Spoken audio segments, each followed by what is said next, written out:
Hey, good evening to everybody. It is good to see you, and it is good to be seen by you. Welcome to the show. I am Bill Sylvie, aka the Dungeon Delver, coming to you live on a Wednesday evening. It's hump evening. Do with that information what you will. But anyway, we have got a pretty good show for you tonight. Kyle Schuant has returned, so you'd all better behave. So you know, he'll bring the pain. He will do it. He'll make you do like squat thrusts or something. I don't know. But anyway, so Kyle's going to be joining us in a minute. Now, I had been holding this as a surprise, but I think I'm going to let you guys know.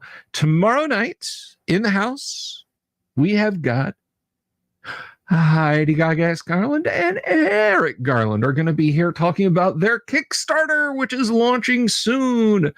Now, a little later on in the month, I will also have Jeff Talanian in because he's got a project coming. And next Thursday, David McLeese will finally be on the show. I finally got my organizational stuff together. He's going to be talking about his sort of post-apocalypse sci-fi game called Sunflower, which I hope you guys are all excited about. I am, but yeah, I'm going to let him talk about that. There has been a slight change in schedule. Miss Harmony Ginger is, we're kind of rotating our schedules around one another like a couple of square dancers. So I will be on her show in the first or second week of next month. We're going to be hanging out a lot in June, so trust me, you'll get to see her. You'll get to see me on her stream or her on my stream or something in the in between. But so that's happening. We were just chit chatting on Twitter yesterday about that. Imperial Ramblings. Hello. 37,000 feet above New Mexico. What did I tell you about those SR-71 check rides? But anyway, I'm going to stop babbling now. Well, I'm not going to stop babbling now. I'm going to let someone else come and babble with me. Now, this guy is fresh out of the Australian outback, and he only wants the guzzling.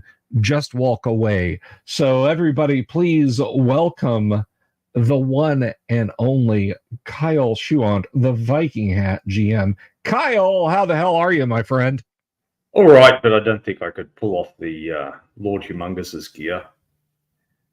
you couldn't go with a steel studded banana hammock and a metal hockey mask and that cervical collar. It looked like some sort of weird cross between BDSM and a wrestler or something. It was a very strange time. And George Miller wrote a whole Bible. That's what they call it in the industry. A Bible that covers the background of anyone who's got more than 2 frames of film for the Lord Humongous's army there. And I don't know if I can say he forcibly separated the grunts by gender.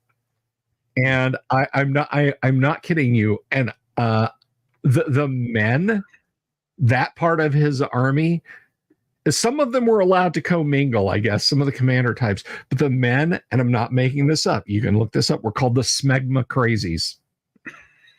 I I wish I was lying, but that's actually a thing. So be glad you can't pull off the Lord Humongous look. Well, the post-apocalyptic desert is probably not the best place for personal hygiene. I would imagine not. Yeah, there's not a good chance of a UTI when you ride a motorcycle through trackless radioactive waste for days and days, looking for farmsteads and wasteland towns to terrorize for the gasoline. Daniel Rowan wants to know how BDSM is different from wrestling. No safe words, but anyway. Isn't that what the referee is for? Yeah. I mean, they're not actually one of the easiest jobs in the world is being a referee for wrestling. You don't actually have to apply the rules or anything. It's like, oh, he picked up a chair and smacked it over the guy's head. That's all right. But maybe the referee is there, as a moderator. Basically, you can go this far, but not this far. It's interesting. I think the term, and look, somebody is going to have to correct me on this. Okay. All right. I mean, we're not going too far down this alley, guys, but I believe the term is facilitator. I could be wrong, but that's where we're going to leave it. On the Oz Law, the Australian Law subreddit, which is surprisingly interesting. At one point, somebody mentioned there's certain parties and clubs where they can go to indulge the more risque sides of their nature.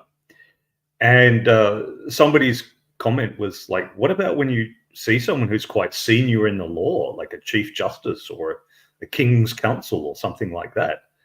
And they said that's all completely fine because of what they called mutually assured discretion. Because if he's there, if you're there, he's there, we're all there. So we've all got a reason to keep quiet. Yeah, you get into some very eyes wide shut honeypot shit for that. It's like, oh my God, is that Senator so and so? Yes, it is. Just keep your eyes on the carpet and let's move on down to the red velvet room. Mind your own business. Yeah, exactly. And speaking of being in bondage, Orbital Air wants to know who's buying the new DMG 2024. I wasn't aware it was coming out. I'm out of touch. I'm old. I'm out of touch. I wish you hadn't given that context because I was going to put this on screen. But now that you've given it context about that, so I'm not kidding when I say this. I feel to be balanced, even if I turn around and flip the thing afterwards, I should at least take a look at it. Now I've said before, I played second edition. I played all the flavors of basic. I've played third, I don't mean 3.5, third edition, and then 3.5, a bunch of D20 stuff. And I play tested fifth edition. I think it would behoove me to at least look at the stuff and make an informed comment on it. I'm not just going to be like, oh, it sucks, because it's this, and this, and not give factual reporting on it. I will, but don't worry. This is not going to become a 6th Ed channel. I don't think. I'm interested to see what they do with Greyhawk. We dropped a video earlier today. It's on the channel. You guys can check it out if you want about that. But it's so funny, Kyle, because I've been watching this on social media.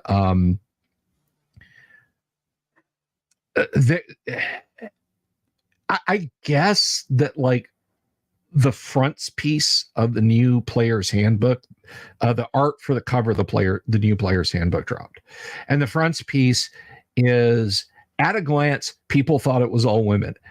And the response I thought was kind of funny because I never saw any social media pushback about like, oh, why is it all women?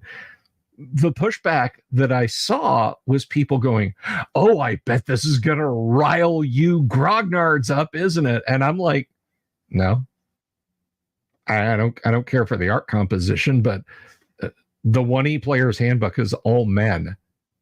And I wouldn't understand anybody getting riled up over that.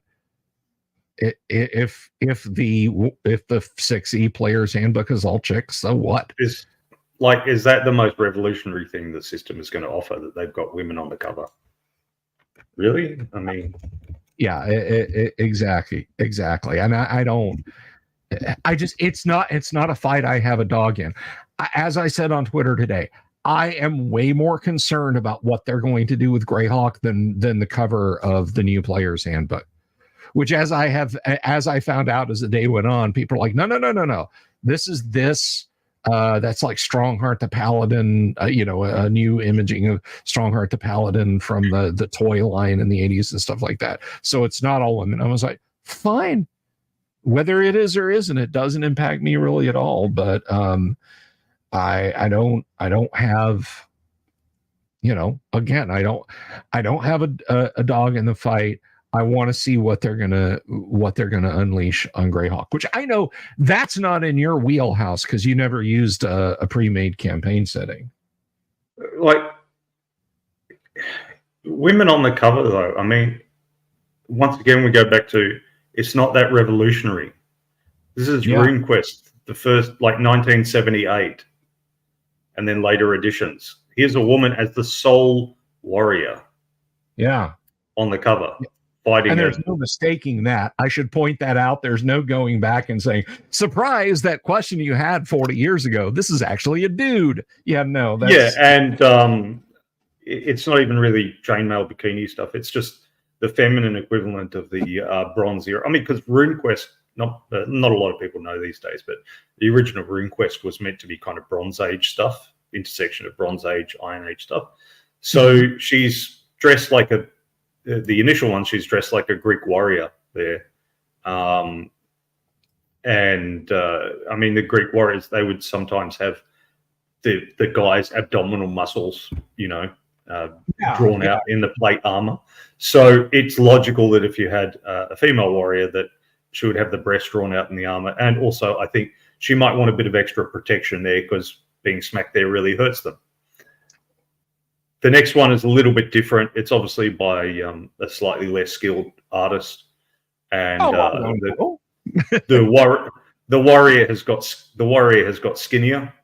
But I think that's just the thing of the times because it was around about 1980, and everyone was skinnier then. Yeah. I saw a discussion the other day. Some woman was it was a woman. She was saying she was nostalgic for the stovepipe look of guys, just that 1970s look with like Eric Idle and Michael Palin, when you see pictures of them or the Beatles or something like that. They were just these skinny guys in their polo neck shirts, the turtleneck sweaters and stuff. That kind of stovepipe look. Everyone was skinnier then. So, and then here's the later. Is no longer socially acceptable. So, ladies, you're not going to see us that skinny again. Sorry. And then there's the later editions, the RuneQuest Deluxe Edition, which was the third edition, and there's a woman warrior and a man warrior, and she's pretty solid and muscular and wearing, fairly sensible gear and stuff. And then there was this the one that says Deluxe Edition with the man and the woman, that was a boxed set. The next one was when they put the three books into one book, and they changed the cover again. So they obviously just commissioned a new cover. I don't know what this, deer antlers on his helmet is, but there you go. So they changed a few things. So you can see just the changing, the background setting assumptions as well changed.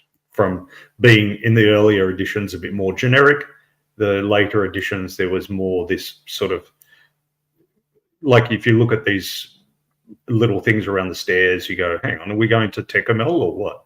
Yeah. And then later on, they get more confidence in their default RuneQuest setting of Glorantha with these lizard men type things and blah blah blah. So yeah, they're not that innovative. Yeah, I mean, I vastly prefer, like, you start with the 81 that's obviously very Frazetta inspired, and even the one just after that, the third edition is nice, but the latest one is, it's just kind of, you know. Yeah, my personal favorite is the one with the man and the woman on it of RuneQuest. Right That's on. my personal favorite because it's fantasy, but you know they're wearing sensible gear for the weather, and they look like warriors. You know, they're not steroided up like your Captain America in the movies, or Not dehydrated, as we were discussing the other day. yeah. So they're not steroided up like the all the men are, and a small number of the women are in modern movies, but they're just big, muscular people. Yeah, well, as you expect warriors to be. People seem to like it. Do you know what? One of these nights, when we need a topic, we should plan ahead, and you take us through RuneQuest character creation. I would love to do that. Audience, if that's something you guys would like to see, Kyle's acumen of deep diving some RuneQuest, because my shelves are bereft of RuneQuest, unfortunately. So Kyle could be our Eduardo Camino. Just got to check if I've got it on. I think I've got it on PDF. So I think the audience would like to see that, and I would like to see that. So put a bookmark in that, and we will cover some RuneQuest for you guys. It's one of those things that, like, growing into RPGs, you know, I as a kid, well, let me bounce the exercise ball over to you, Kyle, before I get to meandering and you're just sitting there twiddling your thumbs. When you got started playing D&D, did you, like, were you immediately aware of other tabletop RPGs? Like, you were playing, other kids played the only gamers I knew when I first started, when I sat down with Jevon DeSaley and Paul Tyrrell to play D&D, the first one that we went to after that was Star Frontiers. Okay. That was my first one after that.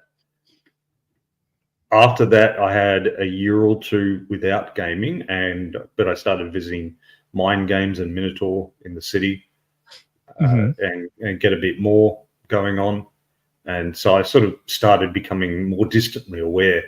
But as you know, with our generation, it was a bit trickier then to get a sense of what a game was about without sitting down and actually playing it, because they were shrink wrapped in the stores. You couldn't go on social media and hear all and immediately find a zillion discussions about it or reviews of it. You had to buy the magazines and read a review to hear what it was about. You had to buy Dragon magazine or something like that. So the main way of getting into the game was somebody just bought it and gave it a go and invited you to play. So it probably, for me, went AD&D that was run for me, and then I ran Basic for others, and Star Frontiers, and there was also some others that I grabbed, but I didn't play at the time, only years later, like Aftermath and things like that. Right on. Rollmaster. I played a hell of a lot of Rollmaster at uni, and GURPS, and then and it was in the 1990s when I was in the army and after that, just exploded into different ones like Recon, and Teenage Mutant Ninja Turtles. TMNT and other weirdness, man. Got to get your Kevin Shimbrea fix, right? Yeah. I had my character was I had two characters. Ernie Pitjantjara, who was an Aboriginal Weird-Dingo with a shotgun, a trucker with a shotgun. I love it. And then there was, I can't remember his name, but he was an echidna with an Uzi.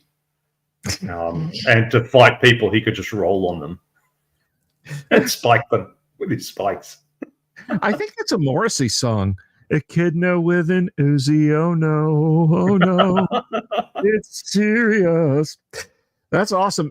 Did have a question from Michael Dale. What is the gaming front like down under? Because you and I talk about it a lot. I don't know if Michael's been in the house when we have. Are there game stores on every corner? There's a number of them, but they're mostly collectible card game stores. It's mostly Magic stores. There's a lot of tournaments there. There's one nearby my place, not far from my place, called Cardtastic. And I think you can guess their focus from their name. They do have role-playing games, and they're quite happy for you to come in and use their space. I tend not to because I work in the afternoons and evenings, so the opportunity isn't really there. So yeah, usually their focus is collectible card games, and that's what they make their money from. I usually get the impression that they're not actually making much money from running the stores. Like the place Cardtastic near mine, the owners have got some day jobs, so the place is only open from like 5 p.m. or something. So they got their day jobs in IT or whatever it is, and then they come in and open up the store for a few hours. And they'll have their tournaments and all the rest and sell their cards. So it's a side hobby for them. And, you know, if their sales pays the rent and utilities on the place, they're happy. Yeah. That's what it seems like for the Cardtastic guys. There's a few others that are definitely profit making. Oh, that's good. There's Mill Sims and there's Gameology and so on. But usually, yeah, they're not.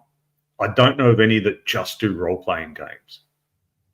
They're always either collectible card games or board games. It's usually one or the other, either CCGs or board games. Board games are fairly popular in Australia. There's a lot of people play them. I think this is in part demographic changes as people have fewer children, because it used to be you just played games, you know, when you were in your teens or your 20s, and then you married and settled down and didn't do much after that in terms of leisure activities. Maybe, you know, you went bowling with your friends or something. But nowadays, because people have fewer children, or if they have them later, they've got spare time and disposable income. So these dual income no kids, they get out all those Euro games with the massive maps and the cooperative games and all the rest. Yeah, apples to apples, Carcassonne, and everything. Yeah, Carcassonne, yeah, and Settlers of Catan and stuff like that. Those are fairly popular. So with both the CCGs and the board games, the role playing games are kind of this little side thing that exists as we're like you know, those little birds that sit on the back of the crocodile and like peck the food out of peck the rot out of the crocodile's mouth to keep it going. Yeah. With a parasite, it benefits the crocodile, but benefits the bird more probably. Yeah, no doubt. That's kind of us. You know, there's this great lumbering beast that is other hobbies, and we're the you know, we're the little mutual birds that sit on its back. So Safi wants to know if my family plays any RPGs. No, amongst my families, it's my eldest, she's interested in RPGs, but she's not really free for it because of her work. My son, he's 12 and he's into them. He likes playing D&D and stuff, but he's not confident enough to run it. So his high school has got a board game day, and they've got some board games in the library, but it's mostly just chess. He's not. I told him, take the D&D books, go in and run a game, because he's got a couple of friends that are into D&D, but he's not yet confident enough to just step up and say, "Hey guys, come on, sit down and play." Kyle, I'm gonna ask you something real quick as a favor to me. When referring to your son's school, please stop saying high school, because I remember you talking about when he was like 7 and 8, and every time you bring up the fact that he's in high school now, I age another year. So, well, he's taller than his mother now. So, oh my gosh. So he's 168 centimeters. Oh my God. So what's that in old money? In freedom units, that is 5'6" or something. Yeah, 5'6", 5'7". I just want to answer a quick question because Michael Connor asked this. Yes, I don't know about Kyle, but I am not unfamiliar with the Arduin Grimoire. And yes, this is featuring Errol Otis art and all that wonderful, nasty stuff that Dave Hargrave got up to back in the 70s. So in a hurry to publish his own stuff for D&D that he copied the typo from OD&D, which referred to how often you'll find a monster in its lair, but was typoed instead of being %layer to %liar, AR, that Hargrave just assumed that that's what it meant. And all of his books have %liar, and he explains it as a chance that a monster won't tell you the truth. I'm not making that up. That's how it is. But no, that's awesome. Though that he's still he's into it. And then there's my youngest, Lily. She's 8 years old. I haven't tried to broach D&D with her yet. Perhaps me and Zach will at some point. But at the moment, she's into more kind of unicorns and babysitters club and stuff like that. And, sure. And there's a series of books. I don't know if you get them in the US, kids books. We've got a writer, Antone. He's a stand-up comedian, but he also writes children's books. And he has like cat, dog, Dog Man and Cat Man and stuff like that. Like, all right, one of the books starts off that there was a policeman and his dog, and they had a horrible accident, or they're attacked by criminals. So the dog says, "Oh, I know how we can solve it. Take my head off. My body is wrecked, and his head is wrecked. So take my head and put it on his body." So it became a policeman with a dog's head. And there's a scene like that in the 1978 Invasion of the Body Snatchers that probably wouldn't play nearly as well with kids. Well, you know what you do, Kyle, because she'll be just tell her. I don't know. Make it part of her duties. Like, okay, you got to clean your room. You got to sweep the kitchen. You got to help your mom put away the laundry. You got to play D&D with us. That's just how that works. Connected horrified. See, it sounds horrible, but I mean, it's a comic. Well, we had one that was really popular. It actually made into an animated show on Cartoon Network, but it also happened at a time when like you could get anything on Cartoon Network here in the United States, called Axe Cop, and his motto, Axe Cop's motto, is "I'll chop your head off." And a cartoonist, an out of work comic book artist, I can't remember if it was his brother or his son, but the kid was like 6 and was just like playing. He's like, "Hey, what you doing?" And he's like, "I'm playing Axe Cop." "Yeah, tell me about Axe Cop." "He'll chop your head off." And he just started explaining all this wild stuff. And the guy made comic books out of it verbatim. And it is just as strange as it sounds. Axe Cop will chop your head off. And it got hugely popular for a while and published several issues, and again, it got actually animated into a show. So it doesn't surprise me that Cat Dog Man or that Cat Man is a thing. Yeah, I might be misremembering the author, but Ando has got books like The Happiest Refugee, because he arrived with his family literally in a tinny in like a little metal rowboat with an outboard motor on it, and Right. they came over from Indonesia or something like that, and he arrived in the late 1970s. So there's the happiest refugee, the little refugee, and then there's a weirdo. Weirdo 2, even weirder. Weirdo 3, extra weird. Weirdo 4, super weird. Weirdo 5, totally weird, and so on. Then there's hot dog. And what do they do with all the poo from all the animals at the zoo? So you can see his intended audience here. Yeah. It's like 8-year-old kids. Yeah, of course. Ninja Kid. Weirdo 11, splashy weird. Weirdo 13, Weirdo Mania.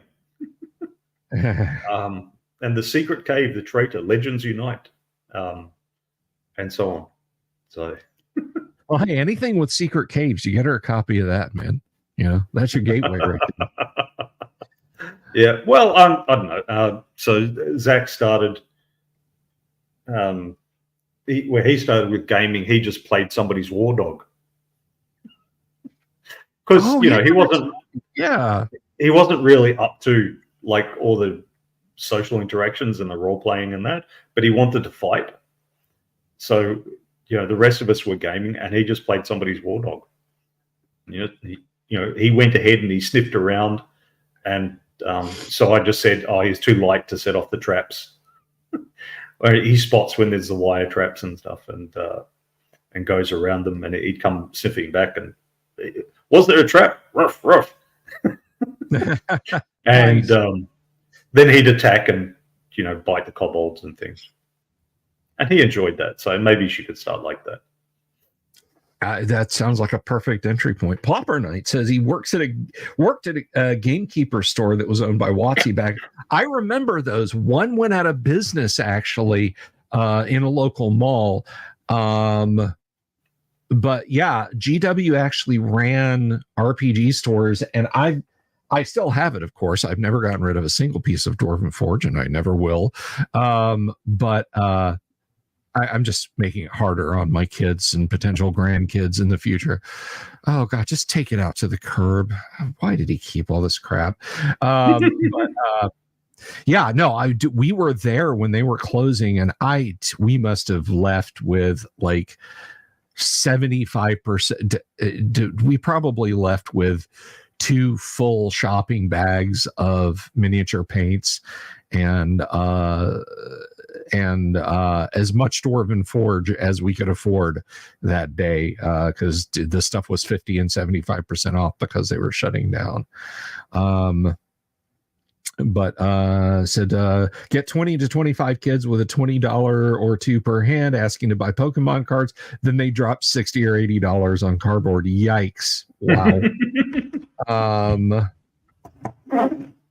Yeah, but maybe those cardtastic guys are doing more than paying their rent. I think so. I think that I've seen this a lot with the game store entrepreneurs. And I think this tracks for all specialty stores, but I tend to see it more with game stores. It starts out, they're in a semi-dead strip mall. And they go in. Cardtastic is next to. It used to be a Chinese place. Now it's a pizza. Yeah. It was a pasta place. Then it became a Chinese place, and now it's a pizza place again. And then there's Cardtastic, and then there's one place which is a tax accountant, and one place which used to be private investigator. But it's been vacant. It's been vacant for like 18 months. Or maybe that's what they want you to think.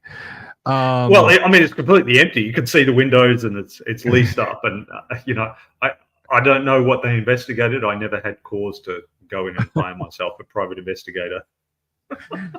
But yeah, so these storefronts like this, it's like a hobby shop, empty space, Indian food place where it like a supermarket used to be, but the chain closed it down. and maybe there's like a freestanding McDonald's or something in the parking lot, and then a bunch of other empty spaces, and like a cat lady store, crochet shop or something like that.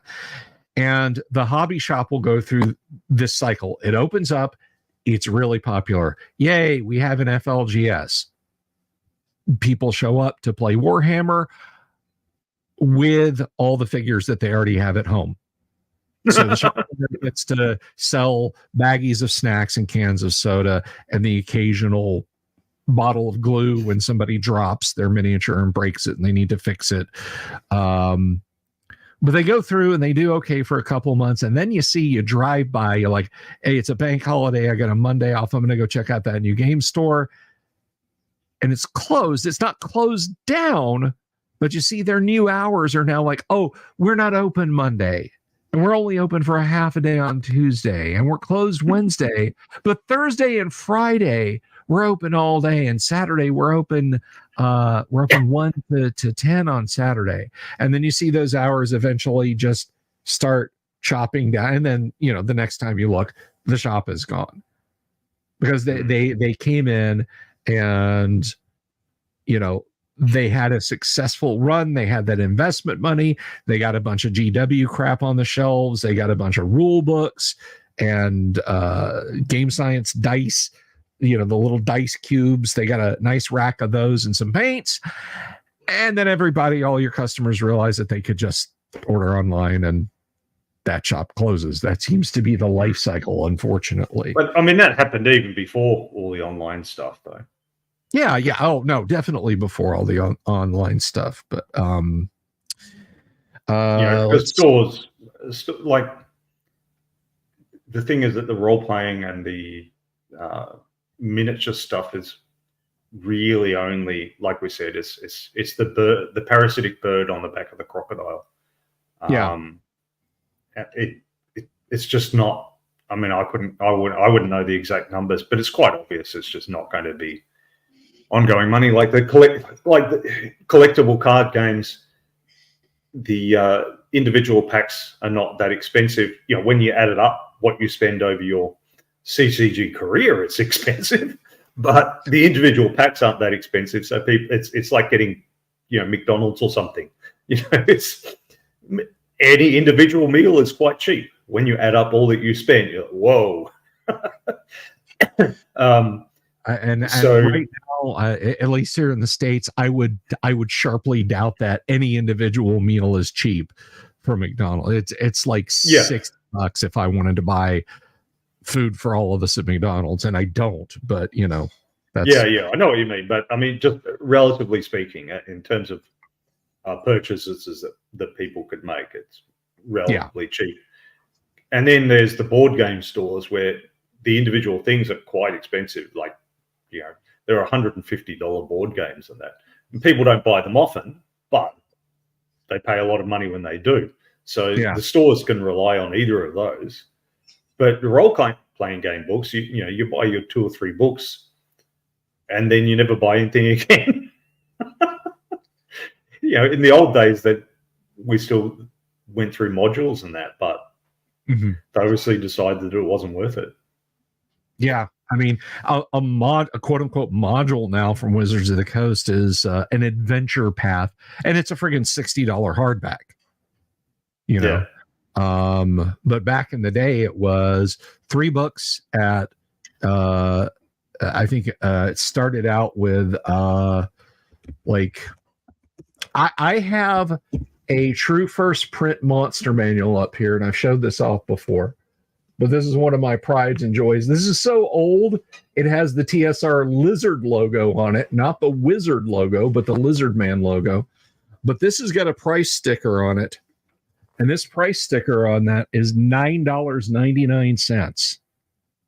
Even adjusted for inflation, that's not that much.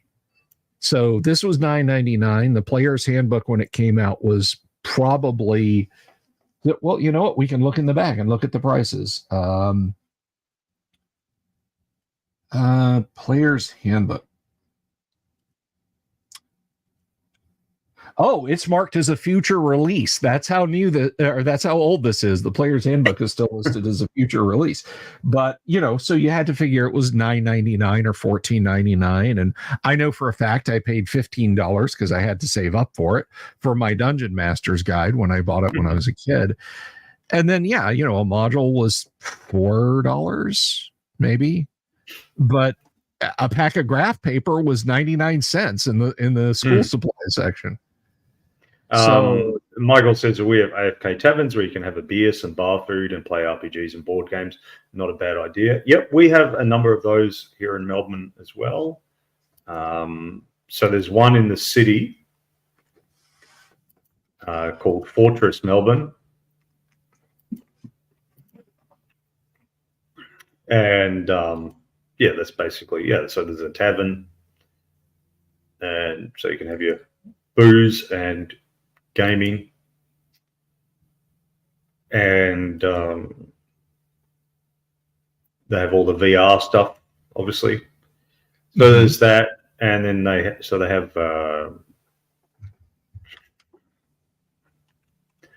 got all activities, PC gaming, board games and tabletop arcade, and then of course bars and dining. So this is kind of an adult thing. You need to be over 18 to drink in Australia. But they've got the food, $18 burgers, 25 Parma and pint. Parma and pint is the classic thing. The chicken parmigiana with a pint of beer. It's the classic Aussie thing. Nice. That actually sounds delicious. I haven't had dinner yet. I'm kind of hungry. There's their entire website's dedicated in Australia to the best value Parma and pint. What's the cheapest and what's the best, and then what's the best for the price. $25 here is an hour's wages. So an hour's wages for a Parma and pint isn't bad. But so you can go there. That's more kind of adult oriented. There's another one called that's nearby me, relatively near me, called Pixel Bar. Pixel Bar and Cafe, which is a similar kind of place, but just a lot smaller. It's just like a regular bar or cafe size place. And they have their little events. So they've got the trivia night, that sort of thing. They have little events and wide range of local beers, all the craft beer. So they're trying to attract the hipsters. Right on. And near the train station in case you have too many of those beers. Very handy. That's the thing. I was commenting. I was out with my buddy Nick from Raised on D&D. Excellent podcast, by the way. You guys should absolutely check that out. Raised on D&D. It's on Spotify, Apple, iTunes, however they do that. Really, really great podcast. And I don't just say that because I've been a guest a couple of times. But Nick and I were hanging out yesterday, and he lives he's maybe like an hour and a half from me, more in the middle of the state. We call ourselves Central Florida, but he's closer to the middle west part of the state. And so he doesn't get over to Orlando much. So he was like, hey, the kids want to hang out, so let's, do you want to? So we hit a couple of places. One of them is Coliseum of Comics, which is an institution in Central Florida. And I mean, they've been here forever, but the fortunes of finance, who knows? But they have been here a long time, and we checked them out. And it is, as the name implies, largely comics, but they don't slouch on the RPG stuff. But we went to my favorite place, which is we went to Gods and Monsters, and I've talked about that a lot on the show. And they've got the Vault 5421. Which, yes, it is very much a Fallout themed bar.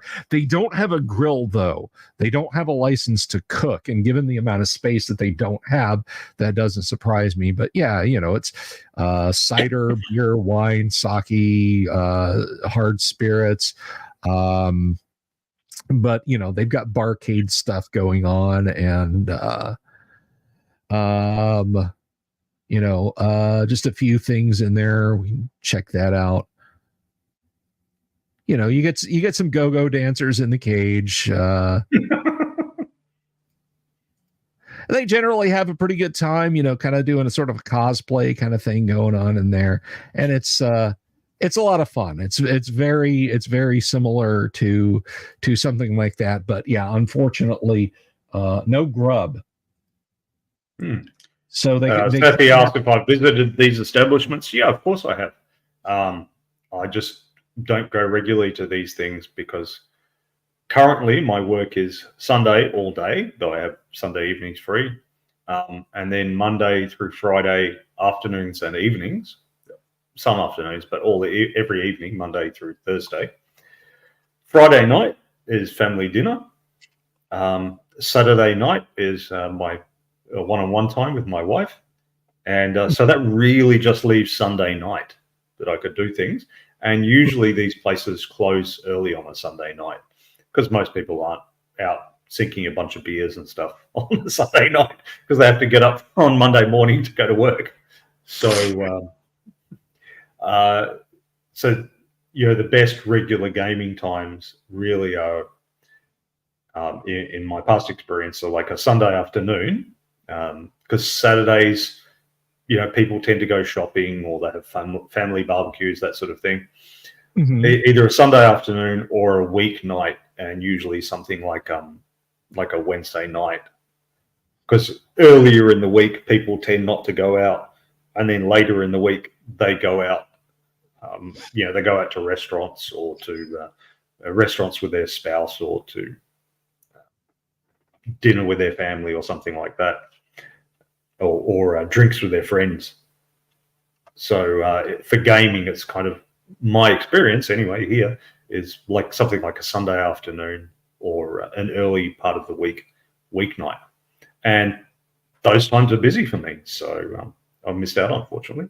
So that's why I go for the online gaming. Even if I can't get enough people interested, I go for the online game. Guys, you're missing out on Kyle's GMing. Get in there. If you are a Patreon member, the link's right down there, or you're a YouTube member, the link's right over there. Fill our ranks and let's get that hex crawl going, because if you haven't seen Kyle run Traveler or Conflict, it's a measly $1 a month or $2 a month to join up and say, yes, I am a paid member now, and get all the benefits to go along with that, and have Kyle GM us some D&D hex crawl. So if you're thinking about doing that, I would do it now. I've got a trailer and everything, man. Yeah, this trailer is fantastic. I will say, Kyle, I'm having a problem locally. Like, I have Harmony Ginger is local to me, and she's like, yes, I want to play AD&D. Let's get some people together, because it's a little weird, two people playing D&D, just them together. So yeah, I'm asking around, and I try to be discretionary about who I game with. I'm just at an age where walk into the comic book store and say, who wants to play Dungeons and Dragons is not, I don't want to do that. Bless your heart. I hope you find people to game with, but I just don't want to do the trawl the net through the game store and pick randos to game with anymore. I'm not going to be, well, I don't mind that, but I was just discussing with someone, because yesterday was the 10th anniversary of, there was an unpleasant event at the Globo gym that I was working at, where a guy came up and abused one of my lifters for dropping her weights, and management backed him. So that's when I resolved to go and open my own place. Well, first there was a related gym, and I went down the road immediately after my shift. I went down the road and I said to the personal training team leader, who I knew, hi, Cameron, I want to come here and train people here. I just had a bad experience at the other place. I know that won't happen here because it's set up differently, and I want to come and train people here. Here is my verbal resume. I have 26 clients who will come with me. and it's worth about $80,000 a year to the gym if they all come. $80,000 in profit. That's my resume. That was literally what I said to him. And he said he couldn't hire me, couldn't take me on. So I went, rightio, and I went home and I made a web page for my own business. And then I had a transition period, and 6 months later I was fully in the garage gym. And we were discussing anyway about how normally in the gym world people do the hard sell.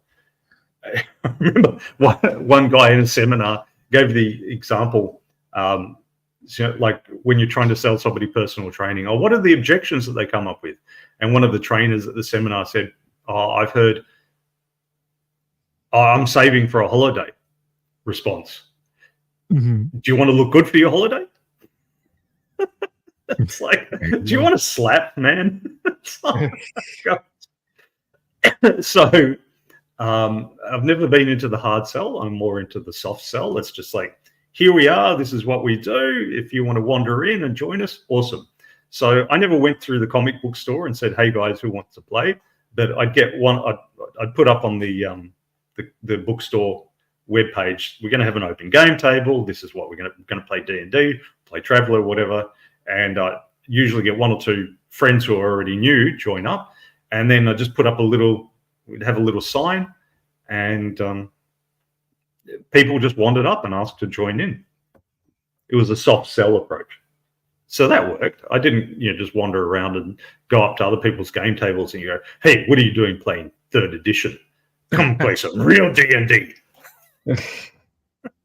Did you slap do that head and call them a wrong fun haver? I would hope that you would. That's the best way to get people interested in your tabletop games, is to tell them they're having fun wrong.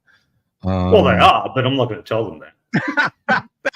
There you go. See, it's the soft. I mean, I was thinking that when you were talking about this 6th edition of D&D coming out and stuff, and how you get it and have a look at it and stuff. I feel no obligation to be fair and reasonable about D&D. It's I'm going to abuse it even without having read it. I don't care. Absolutely. I'm going to be like, I mean, if we have to be non-prejudiced about human beings in general, we've lost racism, we've lost sexism, we've lost homophobia. Can I at least be bigoted against people who play D&D wrong? Come on. Absolutely. This is a safe space for you, Kyle. Although I do want to point out, Kenneck said, I am playing D&D in my nursing home in 30 years. 30 years? Kenneck, 30? That really? You think that long? Anyway, although the retirement age here in the States is, it might be 30 years.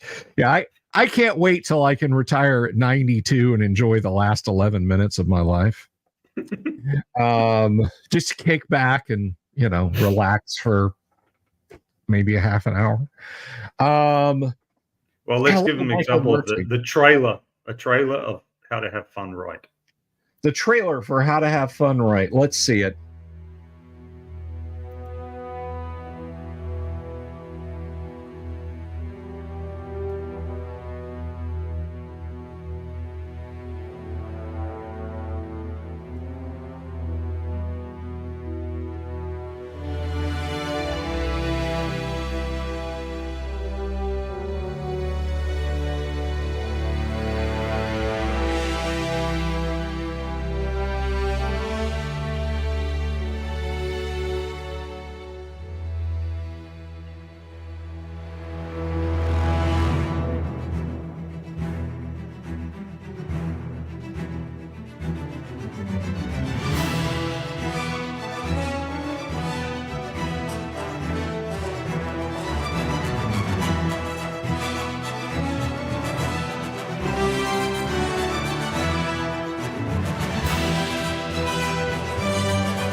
Well, there we go, guys. If that doesn't get your blood pumping, consult your coroner because you're dead.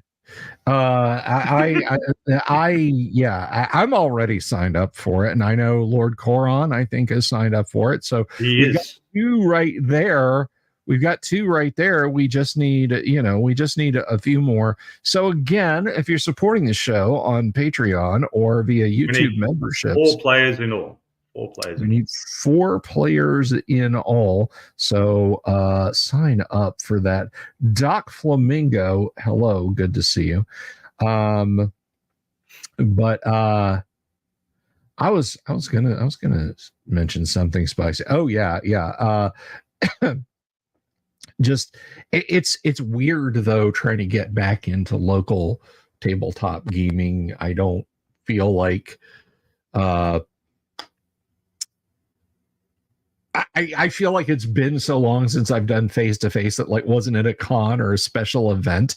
It's gonna be a little weird at first because you have that wall of electronics between you and everyone else, and that's the way it's been for me since 2016, 2017, when my last IRL group just kind of we folded up shop. So yeah, it's going to be real interesting, but I don't know. And what's funny is like the people I've asked are grognards, and it's been like, one fellow, it just doesn't mesh with his work because he like goes to work at 4:30 in the morning and does like pre-first shift at Disney, and a couple of other folks, they're both married and jobs, and so who knows. But that right there, that trailer, folks, that get in on this, get absolutely in on this. QPF says he's old. I've met lots of people. I have little interest in meeting more. Yeah, my wife, Mrs. the Dungeon Delver, has often said before, yeah, nope, I've met enough people. I've met enough people. And I completely get that. But I still want to play some first edition AD&D face to face. So I'm gonna keep my searching. Michael Mertig wants to know when you're producing his D&D TV show. I think if we gave you like the equivalent of $2 million Australian American, whatever, Kyle, that you could probably make a banger of a Dungeons and Dragons TV show. No, I don't think so. Nah, you could do it. You could absolutely do it. No, I plagiarize everything. Oh, well, and that's what you have co-producers for, to come at you and say, you can't have the bad guy say, crucify him on the tree of woe. That's actually Universal owns that and won't get sued. So could you put something else in there? You just surround yourself with people to make sure that doesn't happen. It would be awesome. I would absolutely watch it, but I wouldn't give you more than $2 million because $2 million is what you need to make a good movie. That's your wisdom. I'm throwing that back at you. That's your some wisdom. people need that much. I wouldn't know how to do it, but that's yeah. Well, once you get into okay, so we're going to drive all these people out to this location. That's going to be a bus we got to rent. And that's a whole bunch of insurance and a whole bunch of fuel there and back. And then if that bus breaks down, you got to get another one. Believe me, it goes quick. So, I mean, understand it goes quick. Pin him to the tree of Owie. See, we got Lord Corion right there helping us out already. Michael Dale says, is there anything that's not plagiarized anymore? I mean, yeah, you can do with a whole Greek thing of, they invented the 5 basic kinds of drama or the 9 basic kinds of drama or whatever they are, and then there are no more. But I have a pretty sharp suspicion that if Kyle produced a D&D show about a ring that needed to get destroyed in inside Mountain Bad Time, that we would, that $2 million would evaporate pretty quickly in legal fees to represent him in court. Plead insanity, Kyle. That's all I've got for you. Where am I? We were actually talking about that earlier, Michael. It is 6th edition. I don't care what they were going to call 5e. What was it? D&D Next. No, it's not 5th edition. It's D&D Next. And eventually they just caved in and started sticking 5e on it. 1 D&D or D&D All or Uber D&D or D&D Plus, whatever they're calling this, they will cave and they will call it 6th edition. Nobody's going to call it their stupid pet name. So that's what I think about that, Michael. I was looking for pictures of the old open game table on the Lane book back from when I posted there, and I came across this. There you go. I can, and there's only a limited number of people out there who would get that, because you have to have the interests of weightlifting or some knowledge of weightlifting, and you have to have knowledge of the geek world. There's only a few people who would get that. Yeah, the Delta crossover between weightlifting and D&D playing is actually, and I'm not going into this right now, Kyle. I will talk to you offline. It's surprisingly large. It is. It is. All right. So see these guys. There's 1, 2, 3, 4, 5, 6, 7 at the game table. These two on the left, John and Pat, are both gamers. Huh. They're both gamers, and they're both lifters as well. So John lives like way over the other side of town, so he doesn't visit regularly for gaming or lifting. But Pat's here 4 days a week, and he'll always say yes to whatever gaming comes up. Excellent, yes. Man. That's awesome. That is there's great. Some intersection there. I'm not sure. Who's that? Oh, yeah, behind Pat. You can't see him, but that's Tim. You'll see him in another picture. That's Paul, and then there's a couple others. That was Kira, that was a friend of Pat's, and that was Dion.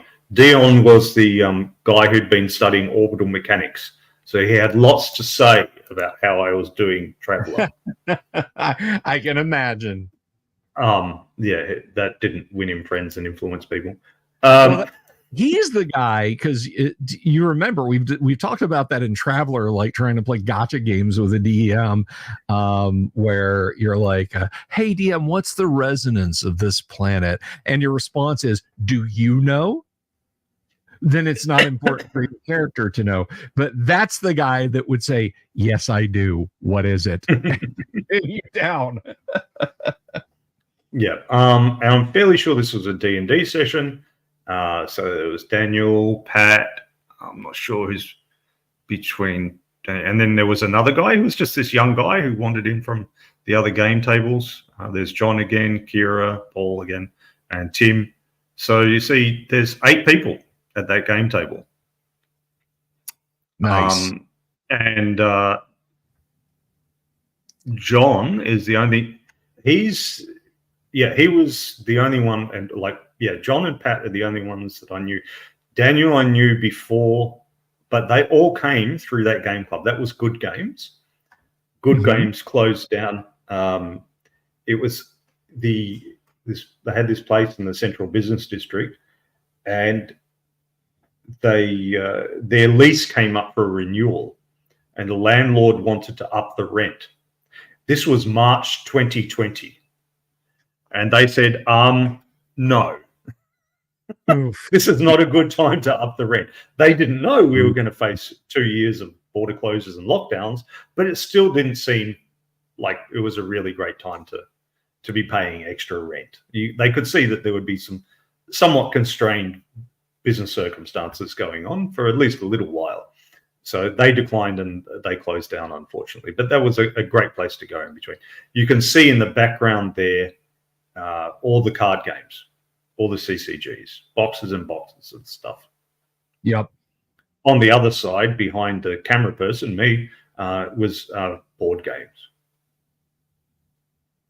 Board games. And this image next will be a little bit of a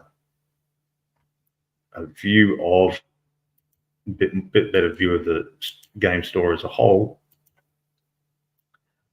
And yeah, so you can see in the background where they had, like, they sold their drinks and their snacks, and in the way background where they sold their board games and their D&D books and everything. But there are other game tables. That one right at the back there, I'm pretty sure they were playing D&D 5th edition.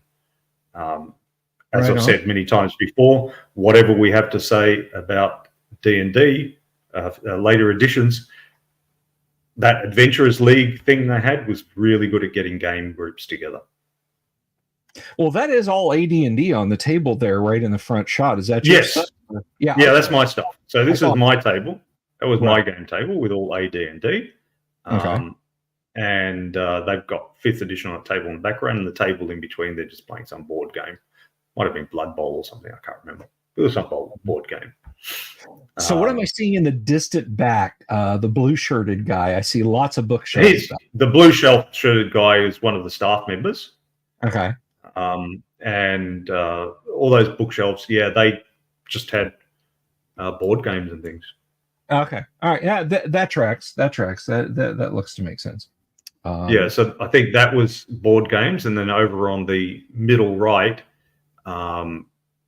was like your Warhammer books and stuff. And you can see miniatures, little packs of miniatures hanging on the wall in the back there behind the water bottles. And then the central counter with the screen and everything, the central counters where they had the more expensive things like the $100, crystal dice or whatever. But yeah, so I mean, there's still an audience for all that sort of stuff. All these guys, those 8 people at the game table, apart from Pat, they were all people who I met through the game store from just putting up a thing on the game store's webpage or Facebook page saying, I'm going to run an open game table. Come along, guys. Blah, blah. And people came along. Pat was the only one who I knew from outside that. I think Daniel, the skinny guy with the black T-shirt and the beard there, Daniel in the middle, he and Paul, they were from previous rounds of my doing the same thing years before. They both moved to Perth now, by the way. But yeah, guy in the striped shirt, dead center. You know him, right? Or was he just he was one of the blow-ins. He was one of the guys that just wandered in. Because I want to tell you, he looks like Melvin Frohickey from the X-Files. I'm not wrong. Whoops. I made it away. I'm sorry. Here, let's. Gamers show up everywhere. So you guys know that Alone TV show. There's an Alone Australia, and on the current season, there's this guy, Christoph. I gamed with him about 25 years ago. Oh, get out of town. I saw him show up on the show, and I'm like, Christoph, and he's 39.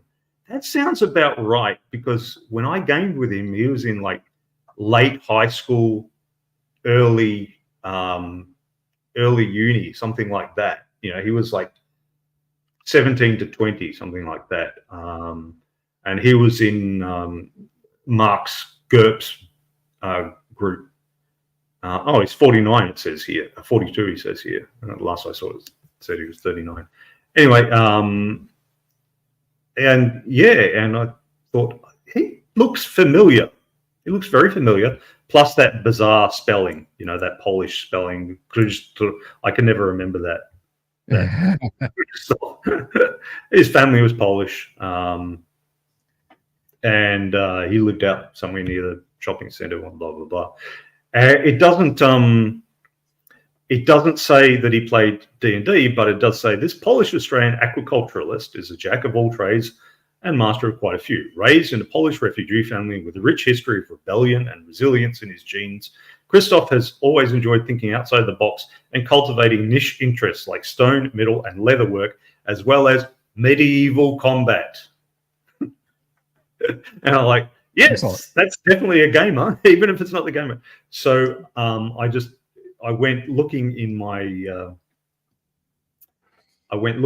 email to see if I had his email, because I thought it's such a bizarre spelling of the name that it's bound to, So, and I emailed and I said, and he said, yes, well spotted. And yes, I still do game, but he didn't respond to further emails. And that's probably a contractual thing, because when the show is coming out week by week, they're not meant to reveal anything about the outcomes of the show. Right. Now, this guy here, I'm going to put up on screen, obviously football player, American rules football player. This guy, you want to talk about odd names, Hale Hentges is his name, Hentges, Hentges. He played football for a number of years for the University of Alabama, and I found out he was a gamer. I went on Twitter back during his university career, and he was constantly tweeting RPG stuff about Skyrim and that sort of thing. I say constantly. I would say that some of his tweets constituted gaming stuff, because when you're a college athlete at the level that he was for the team that he was in Alabama, there's not a lot of, hey, I'm just going to waste an hour or 2 hours or 3 hours on Twitter today. Yeah, no, that ain't going to fly. you have workouts and study is pretty much your life. But so this cat here, Hale, was or is a gamer. I did read, he retired from sports, businessman. I would have loved to have had him on the show, being he played for my favorite college squad. He's a tabletop gamer. I reached out to him on LinkedIn, didn't hear back, unfortunately. But how cool would that have been to have had like a former collegiate and pro football player on the show? Yeah. I don't want to tell when the season ends, I'm going to reach out to Christoph again and see what he's up to, because I would love to meet up with him and game with him again and hear what's happened to him over the last over the last 20 years, and we can find out if he likes the AD&D Wilderness Survival Guide or not. I'm sure. Yes, it kept my hands quite warm as I was burning the pages.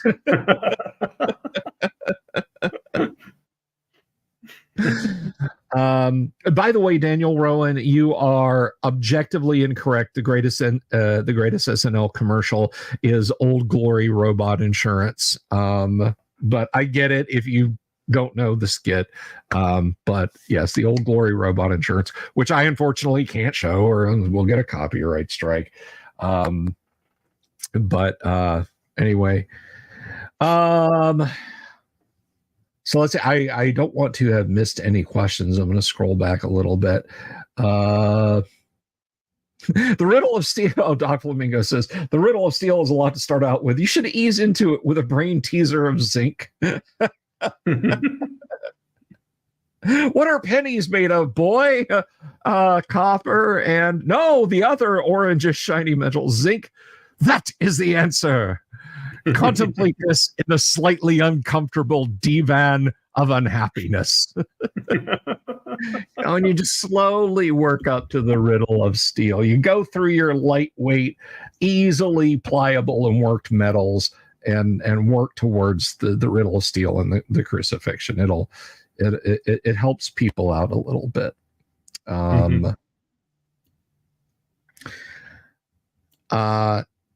Michael Connor says there's no longer any Dungeons and Dragons that died with Pathfinder. I played some Pathfinder. I had a lot of fun with it, but we might as well have had like blue unitards and a red and yellow ass on our chests and a red cape billowing behind us for how high powered we were. This will never go away. All right, this will never die. This is eternal. It is Tantalorn eternal. And when people are like, man, just quit playing D&D, don't feed Wizards of the I don't. All right. All my letters of inquiry go to P.O. Box 756, Lake Geneva, Wisconsin. And I get them in issues of the Dragon magazine that are teleported through time and space to my house.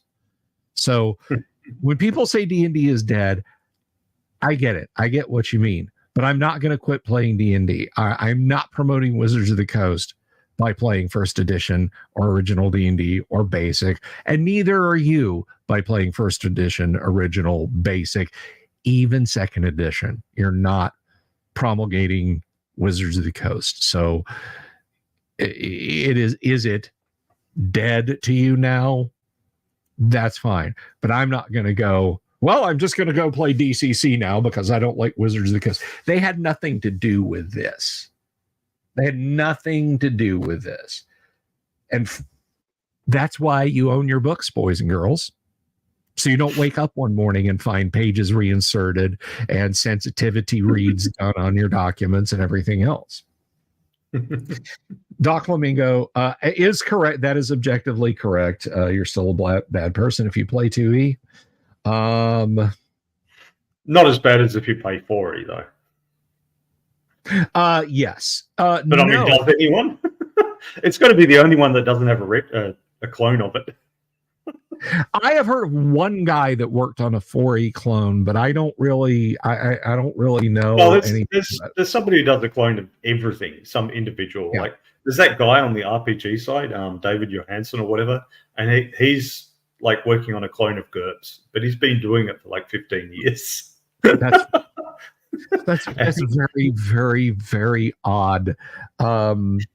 Second edition was not Wizards of the Coast. No, second edition came out in 1989. And it basically bloated and grew from 89 to 99.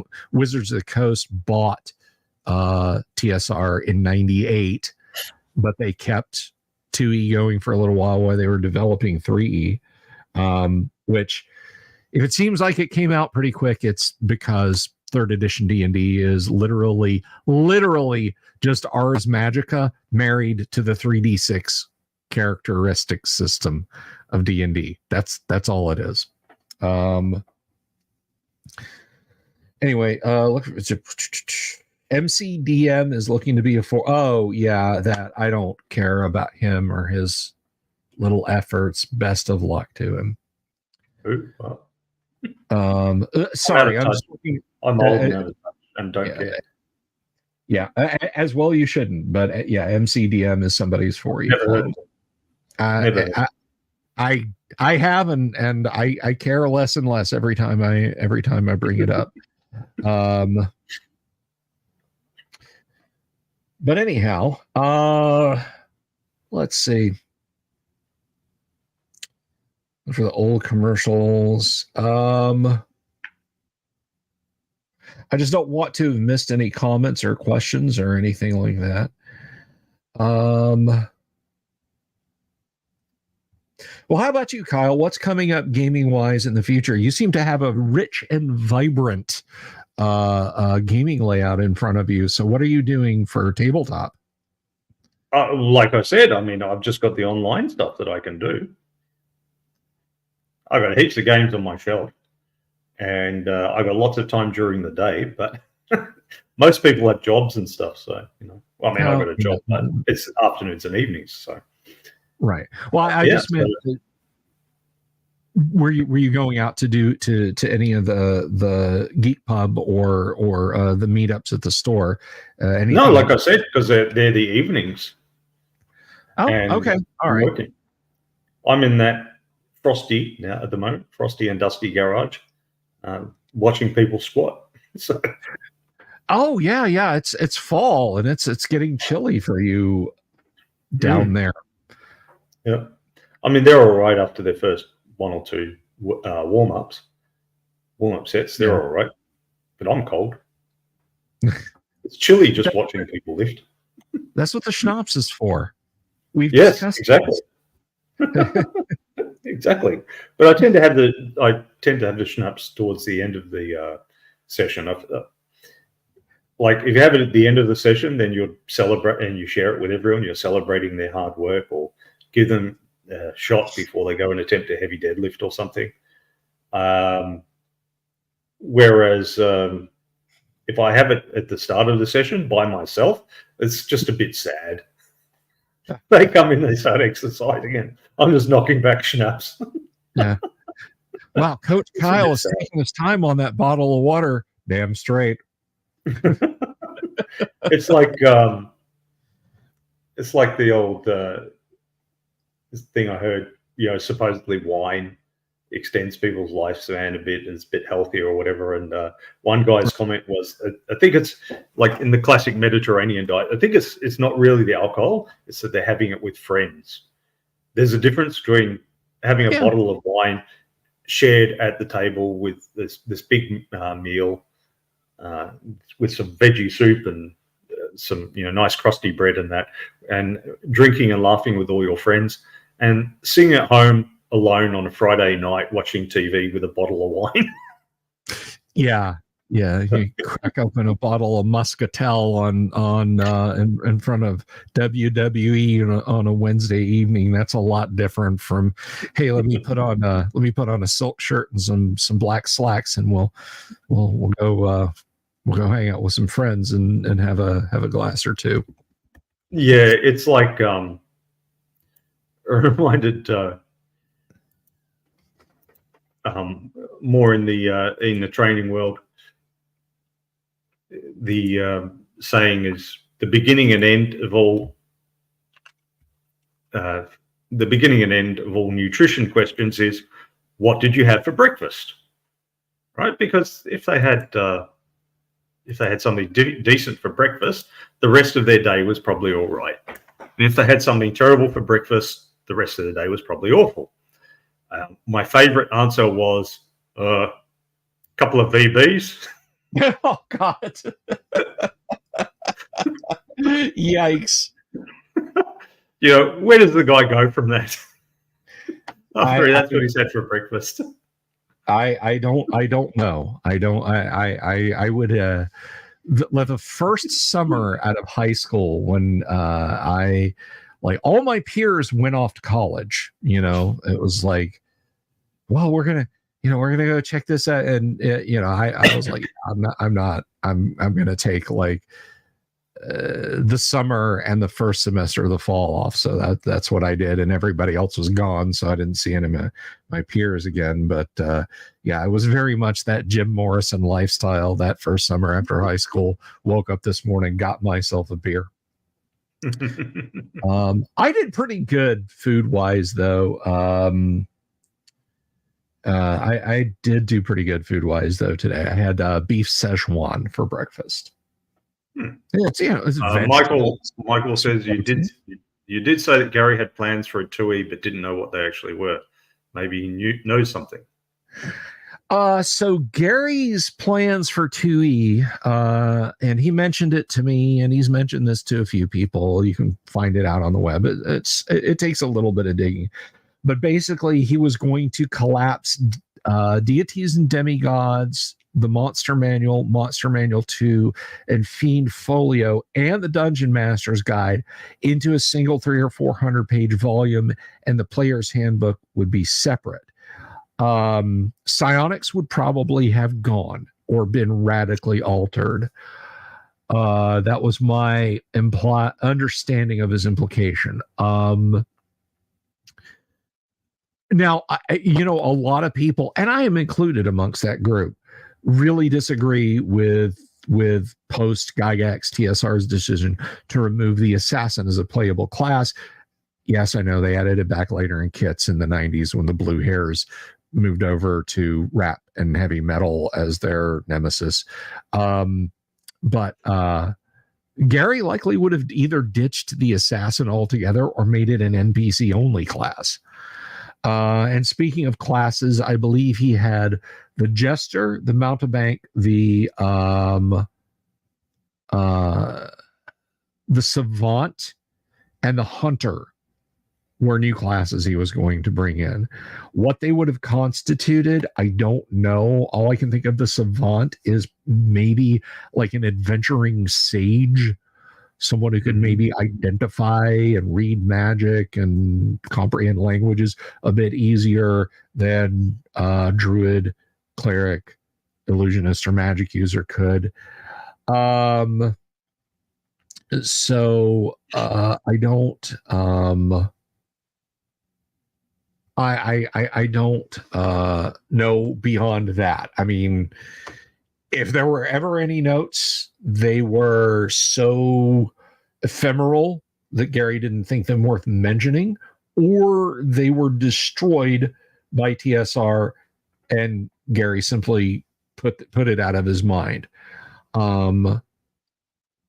Jim Ward, when I spoke with Jim about the design of 2E, and Alan Hammock has said the same thing, they could not touch anything of Gary's. Lorraine Williams was absolutely insistent that not a word of Gary's be brought into second edition, that he could say, I wrote that. Now, I absolutely believe that Lorraine had it in for Gary. I absolutely believe that the Greyhawk novels and the treatment that Greyhawk got early on in 2E was meant as a diss to Gary. With that said, Gary is thanked profusely in the core 2E books and given credit in the core 2E books. Did that translate into money? No. But that, was it probably just a CYA thing?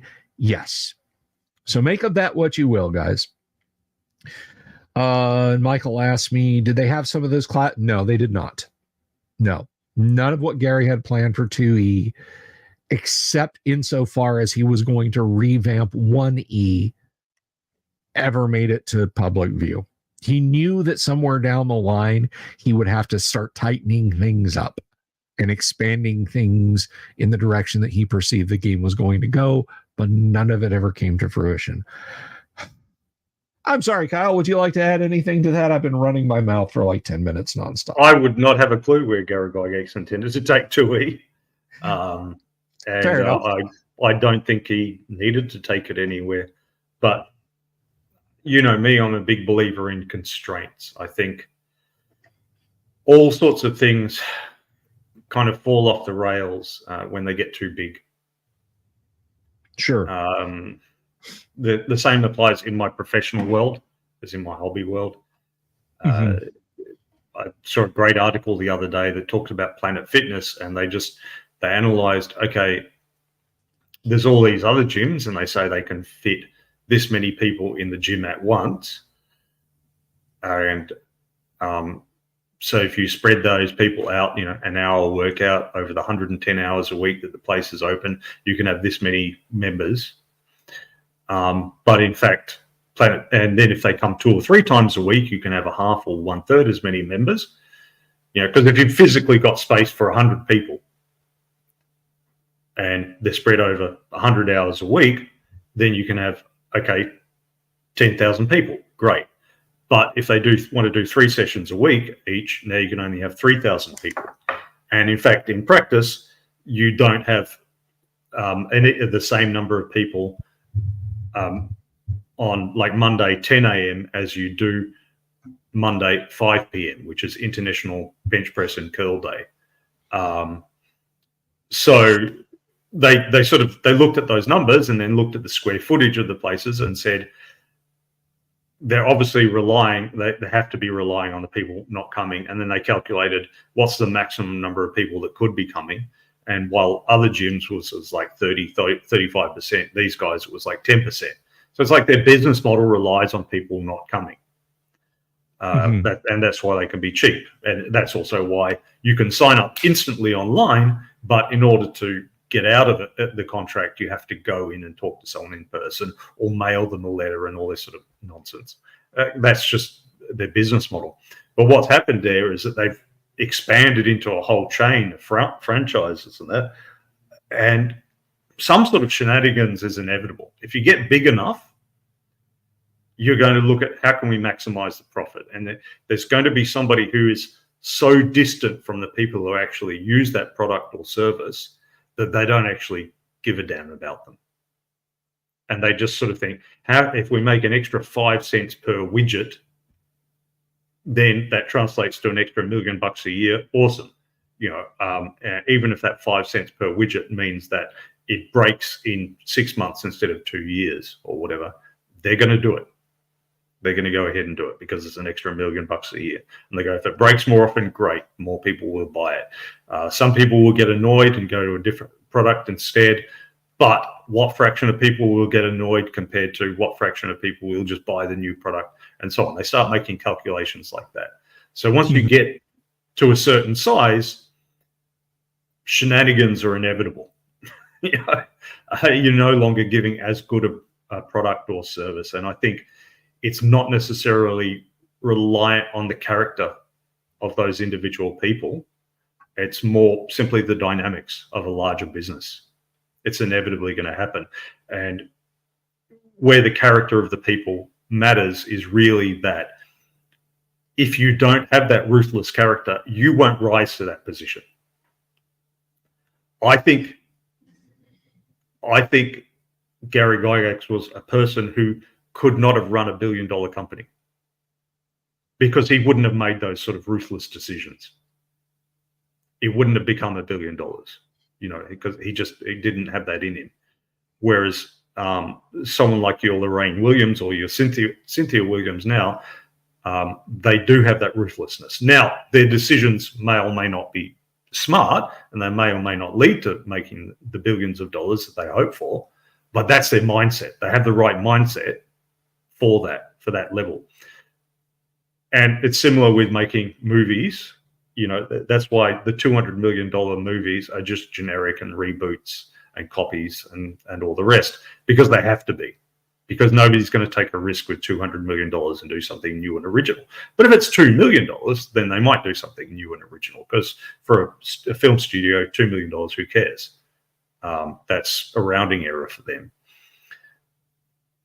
So it comes down to, that's why, what I do in my little garage, I could not do in a 150 square meter place, or a 2,000 square foot place instead of a 400 square foot place. And I certainly couldn't do that with a franchise of a dozen places. It couldn't be done. So I think, so constraints, I think, improve quality. So this goes all the way down to RPG design. That's why I did conflict in 48 pages. Okay, that forces me to distill it down to just what is the essence of what we want to do here. Right. So right. I think constraints work. And I think once D&D expanded to a certain bit, and then the splat books came out and all the rest with multiple editions, it was unconstrained. It was just going out. It was just going everywhere like a teenager's bedroom. So it was inevitably not going to be as good. But it's going to be very, very hard to, you're there, you're publishing the books, and everyone's begging you for the splat books. Give me a whole book just about paladins. Give me a whole book just about cavaliers or whatever. Or, give me extra character classes. It's going to be so hard to resist all that. That's why there's 5 editions of Traveller, and the 5th edition is 600 pages or something, and nobody plays it because all the gearheads all begged for it. That's why GURPS 4th edition was so terrible. It was written by a particle physicist, and it showed. It just expanded, and they did more and more books with more and more rules, GURPS vehicles and stuff, which nobody uses. Nobody uses. They sit around and they play D&D, but it's point buy. So I think constraints is what you want. But if you're a business person and you do it constrained, it would be very, very difficult to I'm just going to keep running that corner cafe, that small restaurant. I'm making a lot of money. I could open a second one. I used to see it when I worked in hospitality. So it was Army hospitality, then now training. When I worked in hospitality, I'd see that there's the restaurant and they're doing really well. And then the place next door closes. It might have been a restaurant, might have been a newsagent, doesn't matter. The place next door closes and they expand into the place next door. And now they're doing badly. You know, they did well when they seated 40. Now they seat 120, they can't handle it because there's a different set of skills required. And before they were constrained, and those constraints of space, the space, how many people they could have at once, and the constraints of their kitchen is only so big, our crew room is only so big, so we can only have a certain length menu. We can only cook so many different dishes because we just don't have room to do any more. Mm-hmm. That made them good. And then when they became less constrained, not unconstrained, but less constrained because they had a bigger place, it just went and fell apart. Yeah. Oh, no. And you're absolutely right. And I think you touch on something that's been endemic since the spring of 1975, and that is that you are going to have feature bloat in any RPG system, and it becomes an arms race against your players or against your game master, and it's player A shows up with Supplement 1 Greyhawk. Player B shows up with Arduin. Player C shows up with a stack of Judges Guild stuff. And the game master just starts to flounder underneath all of that stuff. And it goes and goes and goes and goes. And it never slows down. And it gets to the point where, you know, you're like, okay, I've got to keep track of all these issues of strategic review, the 3 supplements, this stuff that, all this third party stuff. And then bang, here's TSR saying, hey, hardback books, 3 books, a player's handbook, a monster manual, a dungeon master's guide. And we've got the dragon, the end of the strategic review and the dragon. Okay, cool. You seal that off and then it just starts to expand back out again. AD&D. I point to these books and these modules and say, look how little stuff I need. But technically, by the book, setting aside any subjective feelings about, well, because I only use this, it's not bloated. AD&D first edition at the end was bloated. There were 9 rule books. There was all the stuff in Dragon Magazine. There was, Unearthed Arcana introduced its new classes spells. You had 3 monster books on, 2 additional monster books, and on and on and on and on. Okay, we're cleaning this town up. We're introducing 2nd edition AD&D. Here we go. It's 3 books, and they're falling apart almost as quickly as we get them to you, but whatever. 3 books. Forgotten Realms. Oh, we're introducing a new campaign setting called Forgotten Realms. Okay, cool. That is just one simple gray box. It's just like the Greyhawk set. You can put it on the shelf next to the Greyhawk set. That's all you need. And then from 1989 to 1999, a 10-year run for 2nd edition. I can't even, the event horizon. And it's beyond event horizons. It's an accretion disk for the supermassive black hole that is 2nd edition. You want to talk about bloat, man? That thing was huge. 3rd edition kind of did that, but at 3rd edition and 3.5 were so compatible that they're just all part of the same thing. But it just keeps happening. But the unfortunate reality is every time they strip it back to formula and start over, the new formula comes pre-bloated. Yeah, I think, well, because, they try to bake that in. They try to put the extra character classes in, the ones that they thought they were best from the last session, last edition and so on. GM says the irony is it's always been unconstrained from the start. It encouraged people to do their own thing their own way. But that's a different kind of unconstrained, because that's the lack of constraint at the game table rather than monetizing it, rather than selling them all this product. So there's a big difference between having a bunch of different campaign settings because you've got a bunch of different game masters, and having a bunch of different game settings that each have their own box set and supplement line. Yeah. There's a difference to that. It's like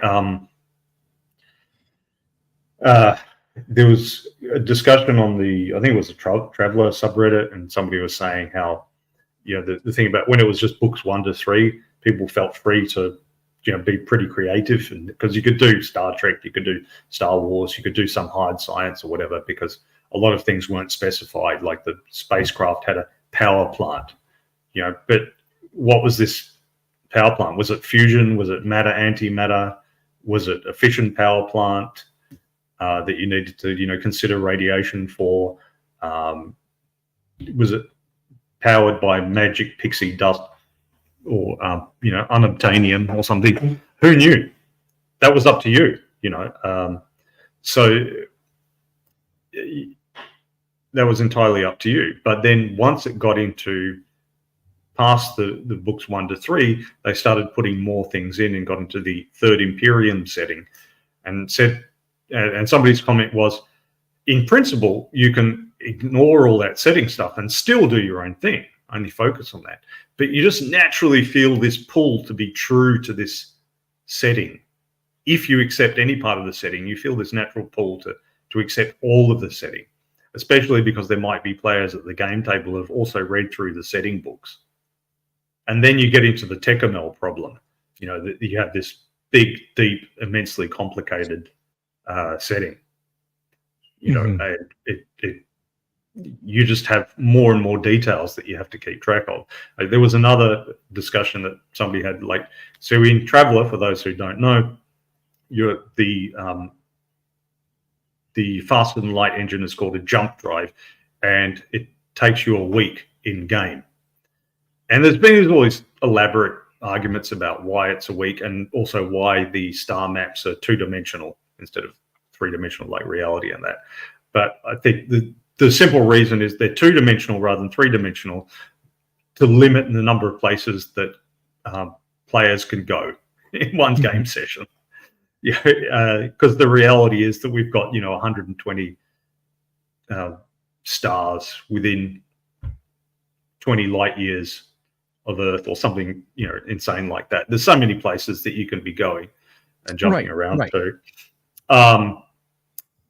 So if you just allow them to, and somebody said, what if we made it a drive that just went instantly instead of taking a week? And well, that opens up a number of places that they can go really quickly, even if you have to refuel just as much. And so I think the 1 week, there were in-game reasons for that, so the characters could have some downtime and train up and stuff. But I think one of the reasons was simply that most people have a week between game sessions. They meet weekly. Okay, guys, we jump to the next star system. Okay, guys, great. See you next week. And it'll be a week in game, and it'll be a week in reality. So it makes sense there. But it gives the game master a week to come up with a new world. Truly. Whereas if they can jump instantly anywhere, you have to have all these worlds pre-made. Because if they can go to any one of a dozen places, you have to have a dozen places ready. If they can only go to 1 or 2 places, you only have to have 1 or 2 places ready. It's a lot easier on the game master.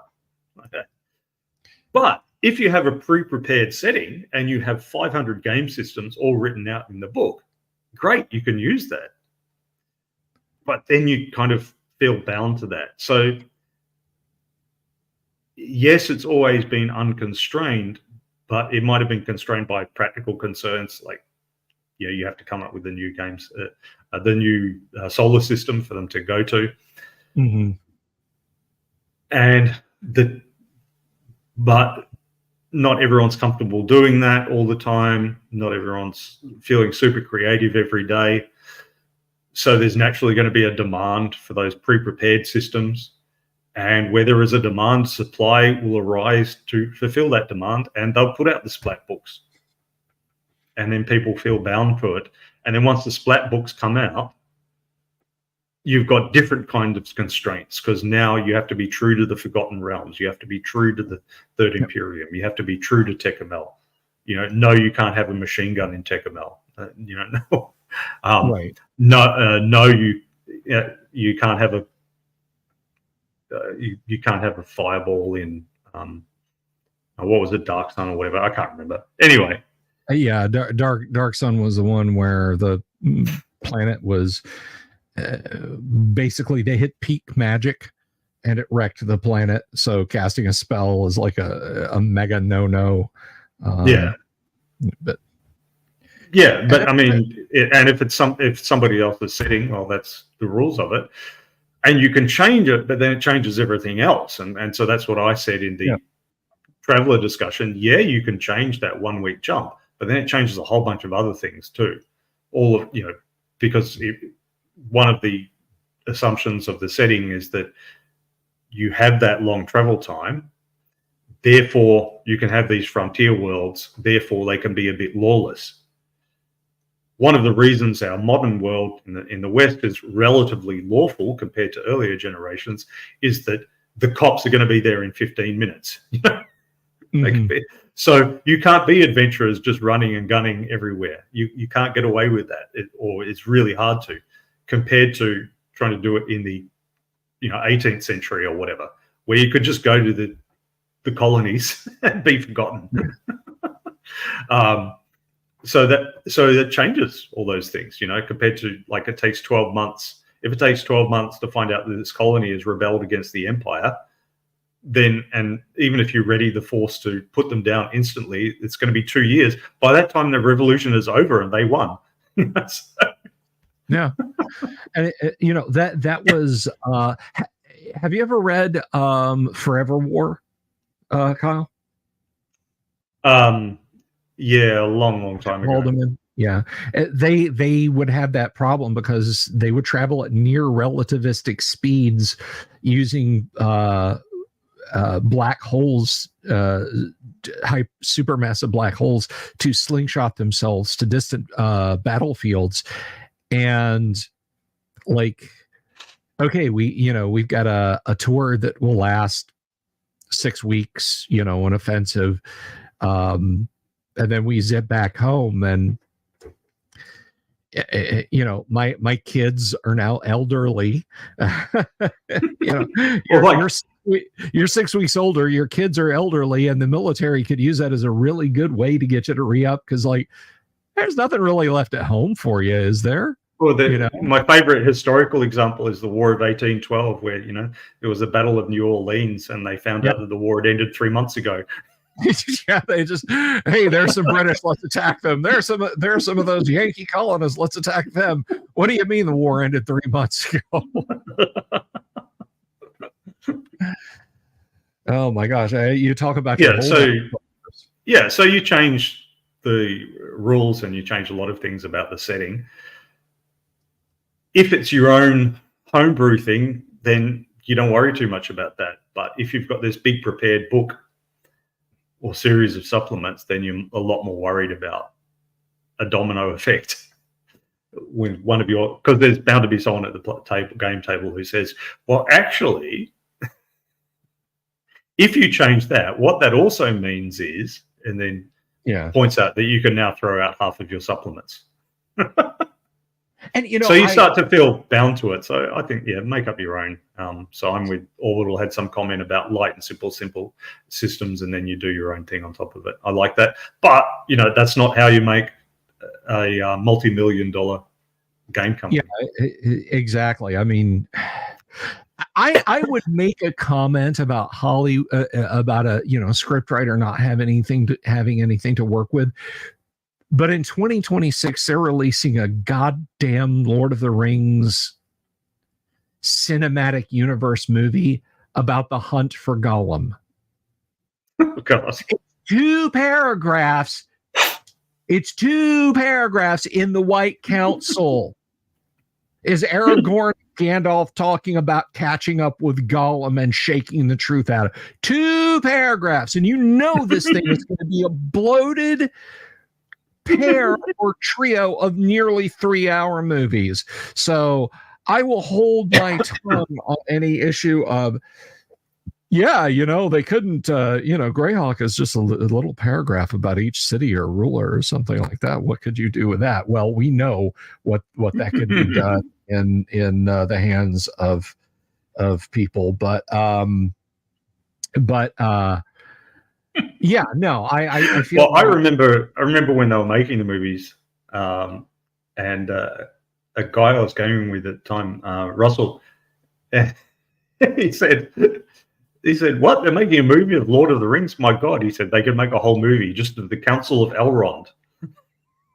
Yeah, he said, what shall we do? I don't know. Let us sing an epic ballad. Hey, you be careful, Kyle Schewant. You're on. They're nice.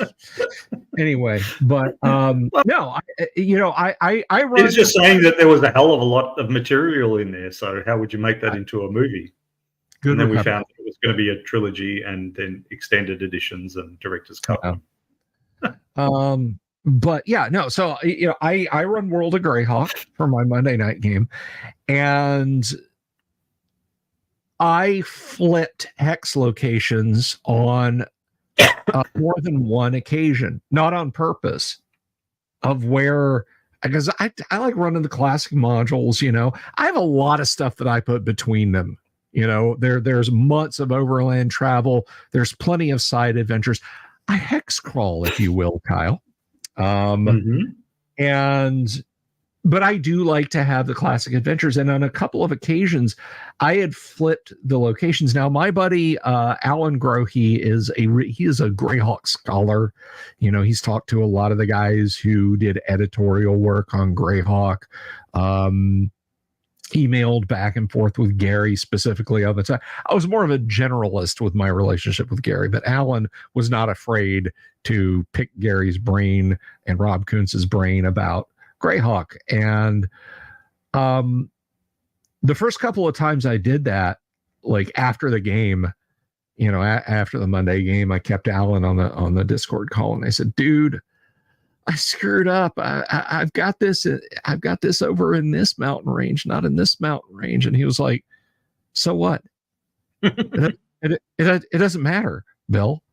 It literally, put it anywhere. It's Greyhawk. It doesn't matter. The thing is just it's a sketchbook. Don't worry about it. It's not gonna. There's no great lore of Greyhawk that's gonna collapse. The world is good. It's like, oh, you've ruined it, Bill." Hell, the dungeon doesn't even have to be in the same place next time they go back. Exactly. Wandering dungeon. I love it. I said it was an E5 138. It's in E3 130 13B. What do I do? Nothing. Just leave it there. Leave it. The dungeon moved. Well, it is an evil wizard. It is an evil wizard. Yeah. I mean, what do you do if your car gets broken into? What are you going to do after you repair it? You're going to move it, aren't you? There you go. You're not going to, I'll just leave it there for a week and let them break into it again. Well, it's like I'm running the Against the Giants series, which is a fantastic set of modules. And like the party has to retreat and lick their wounds, and they always elect to spend like a week in their hideout. And then they come back, and it's like they go to another entrance, and bam, there's a patrol of giants. We just can't clean these giants out. It's because you keep running away. We did a home invasion insofar as we kicked in their front door, and then we left. And then we came back a week later and did it again. And the cops were there. What is that about? No, don't say it. Don't say it. There's going to be an NCS now. NCS Giants. There's even a NCS Sydney. Oh no. That's they're working with the Australian Federal Police and that. Oh my gosh. NCS Giants. NCS Ogres. They've got the little like black and yellow or the blue and white or black and yellow tape around the remains of some slain giant. Yeah. Get me more. I ran out of. They got their forensic examiner. It's a giant with the cleric spell, speak with dead. Yeah. Who slew you? Adventurers. It was adventurers. Um, NCIS, that's right, Michael. NCIS. NCIS Greyhawk. Dome dome. Oh no, that's Law and Order. Anyway, Special Victims so- Unit. Not as being victimized by the party. Greyhawk MVU Monster Victims Unit. So I we have a plan for next week. I say, Kyle, Yes. if we don't get a couple of players for the hex crawl, which at this point, guys, come on, it's like it's hurting you to not play in the hex crawl. But if we don't, what do you say next week? We dig into a little, because I've never looked at it. Would you be opposed to some digging into RuneQuest? No, I'm fine with it. All right, we'll do that. And if you let me know if you need PDFs, we can provide. We can make that work. Mm-hmm. But I think we should definitely do that. Join me or deal with me playing 4 characters. I want to see Lord Coron play 4 characters, actually. The fighter magic user cleric thief. Yeah, multi-class fighter magic user cleric thief. He never levels up. Yeah. He has to slay 4 black dragons just to get to like level 2. But anyway, so yeah, I'm interested in doing that next week if we don't have the group. So next week, you guys, I have a feeling though, it might have poisoned the well, because there might be somebody who's like, oh yeah, I want in on that hex crawl. Oh no, wait, I want to hear about RuneQuest. I'm just going to sit back and let RuneQuest happen. That's all right. There's always side chatter. There is always side chatter. Whose song is the theme song for NCIS? Unless of course we do the hex crawl with RuneQuest. Oh, because it's still a hex crawl. I like that. That's a possibility. That's a potentiality. I don't know whose song would be for NCIS Greyhawk. Maybe Pinball Wizard. I like Pinball Wizard. So any closing thoughts, Kyle? The dice are always right, and the next edition of D&D will suck. There you go. 2 immutable truths. The dice are always right. The next edition of D&D will suck. Kyle does not suck, though, and we appreciate him being here. Thank you guys all for being here. If you haven't already, please click the subscribe button. Please click the bell icon for notifications. It really, really, really helps the show out when you do that, if you haven't already subscribed. I want to thank my awesome co-host for an awesome show tonight, my awesome audience for an awesome show tonight. I will be back tomorrow night because live in studio, not live, they won't be here, but on camera, we will have Heidi Gygax Garland and Eric Garland talking about their latest Kickstarter that they've got going, and I'm pretty excited about that. They're going to clue us all in, and we'll be there tomorrow night. So until then, everyone, be good to each other, and do keep your eyes peeled for the dreaded Australian owlbear. You can tell they're the ones with the broad-brimmed hat and the barrel of Victoria bitters. Peace. Have you seen my owl bear?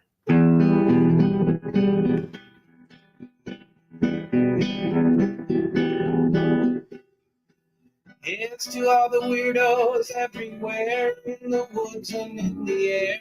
Have you seen my owl bear? Should I shave off all my hair? Bobs are all around. Some live in tunnels underground. Some are fat, some are rich, some are sleeping in a ditch.